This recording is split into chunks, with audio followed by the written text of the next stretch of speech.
Dear friends, beginning on the 24th of February, the icon of Our Lady of Perpetual Help will be touring all 27 parishes across the Diocese of Sale.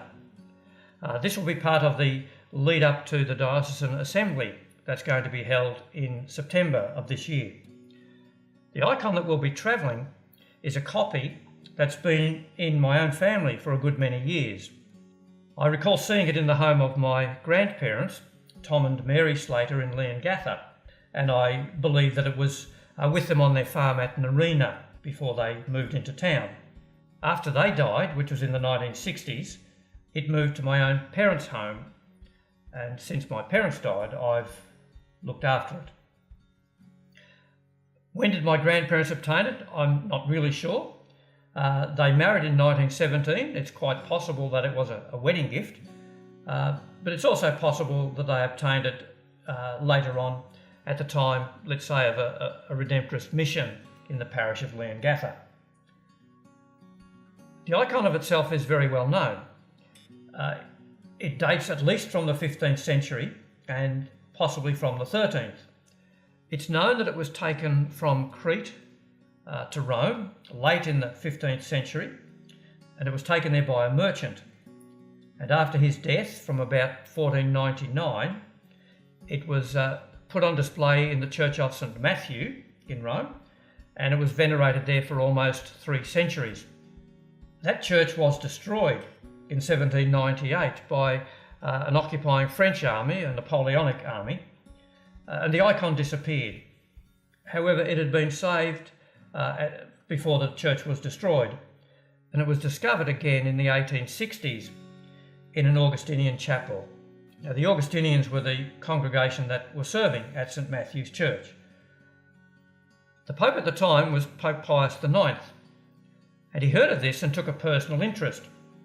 He remembered the icon as a boy and had often prayed before it. So Pope Pius IX directed that the icon be displayed for veneration in the Church of St. Alphonsus Liguri, which happened to be on almost exactly the same site as the previous Church of St. Matthew's. And he gave the Redemptorists, that's the order founded by St. Alphonsus, he gave them the direction to make her known throughout the world. That making her known is something the Redemptorists have done particularly well. It was often a feature of their parish missions, and that's why I think it possible that my grandparents obtained their copy at the time of a mission. The Redemptorists have also sponsored novenas or prayers to Our Lady of Perpetual Help. I remember that particular devotion in Sale when I was a student there and when I was first appointed there as a priest, and I know it's observed in the Philippines and in Singapore. It's a devotion that's very well known. The icon shows the Virgin Mary holding the child Jesus, who seems to be a small adult. You'll notice that Jesus is clasping the right hand of his mother as he looks upwards, where the archangels Michael and Gabriel are holding the instruments of his passion.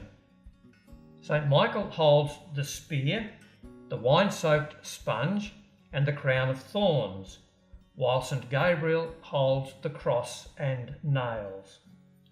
The letters are Greek and indicate the characters displayed there: Mother of God, Jesus Christ, Archangel Michael, and Archangel Gabriel. As the Christ child contemplates this vision of his coming passion, there's a hint of his anguish shown by the loss of one of his sandals. Yet the icon also depicts the triumph of the resurrection, shown by the glorious gold of the background and the angels holding the instruments like trophies. Mary, you'll see, is looking outward. She's both holding her child and presenting him to the faithful viewer.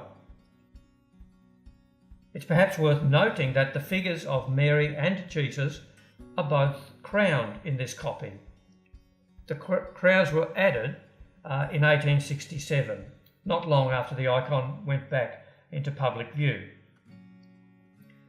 Under this title of Perpetual Help, Mary is patroness of several parishes around the world and in Australia, but significantly for us, she's patroness of the Diocese of Sale. Our first bishop, James Corbett, obtained a copy of the icon when he visited Europe in 1889 and 90. He returned in February of 1890, bringing the icon, along with a group of priests he recruited in Ireland, and the first sisters of Our Lady of Sion. The icon that he brought is now enshrined in St Mary's Cathedral in Sale. So there's a few words about the icon itself.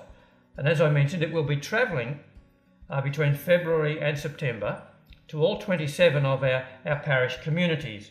It's expected to be a week in each place. You are invited, and I hope you find news in your local parish of when it will be there. It'll be there along with the candle for the Plenary Council, and you're invited to come either individually or for group prayer and activity to pray for the Spirit's guidance of our Assembly and for the Plenary Council next year.